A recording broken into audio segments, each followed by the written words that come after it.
Disco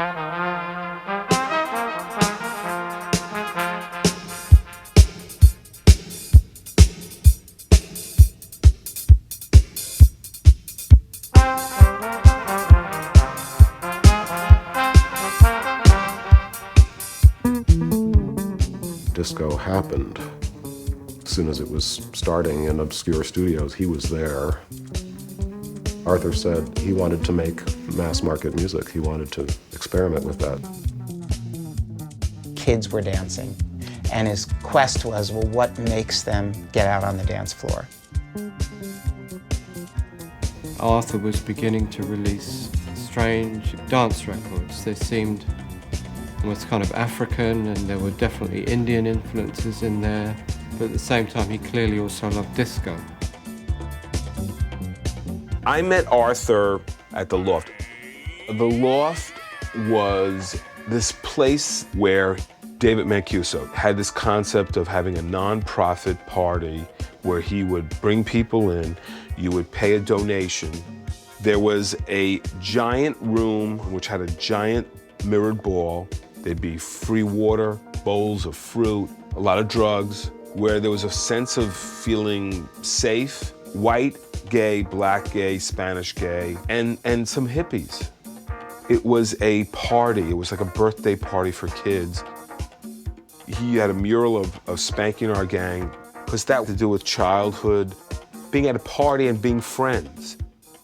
Arthur and I became friendly, and we would just talk music and talk stuff at the Loft while the party was going on.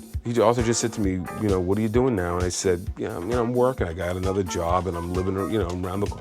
He goes, you want to put a record out? And that was it. And I just said, yep. I was in my apartment. I lived in a sleeping bag. I didn't make a bed. It was a lot easier. James Brown, Papa's Got a Brand New Bag came on. So Arthur started saying, we can call it Brown Bag Records and this and that.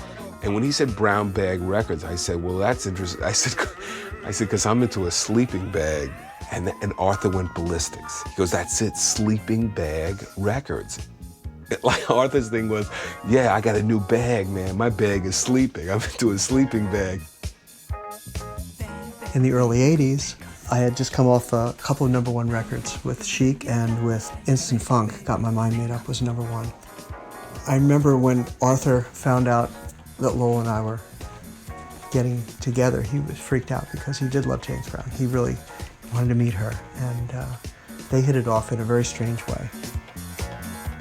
I was back and forth on the road with James Brown, and Bob was playing this music, and all of a sudden I'm hearing this funky organ playing. It was like funky music, and I'm like, this stuff is hot.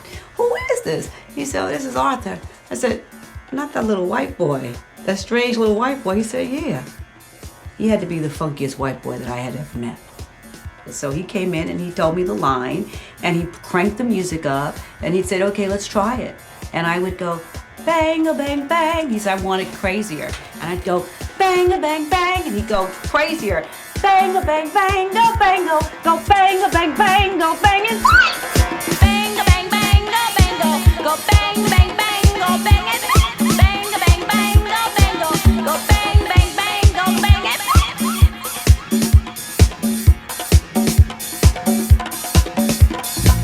Go bang, bang, bang, go bang-in.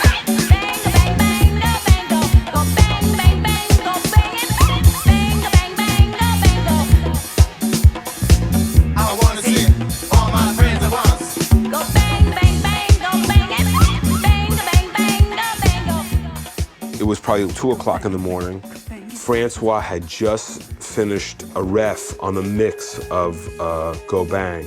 I came with that ref to the club. So I get brought in like some dignitary bringing special news, and David just took the ref from me. He took off what he was about to play. I just leaned against the wall. I could see the people were first like listening to it, and it was weird because they were trying to get into it. And then all of a sudden, they were going crazy for this record. And a guy walked up to me and he said, it's a great record. Of course, Arthur walked up to me and said, I'm ruined. I'm ruined. I said, what do you mean? He goes, I'm ruined. He goes, did you listen to the drums? And I looked at him, he goes, Francois did this on purpose. I said, Arthur, what the fuck are you talking about? He said, the drums aren't strong enough. They're a little muddy. There should be more. I said, Arthur, you're out of your fucking mind. People are going crazy here. But he would say that, and then he would sort of smile a minute later, and he goes, well, that's great. Arthur lived in hippie communes, so that's like being in a commune with everyone happy together.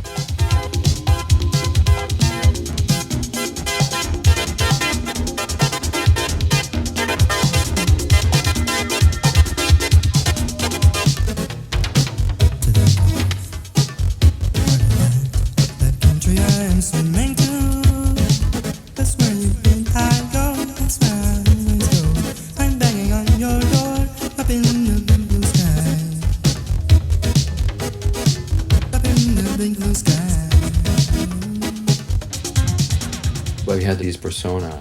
So he had the name Killer Whale. So some people only knew him as that, and they didn't even know who Killer Whale was. Like some of the dances were done under the name Dinosaur, Dinosaur L. For the public, Loose Joints is one person and Indian Ocean is another person, and those two people can make totally different kinds of music.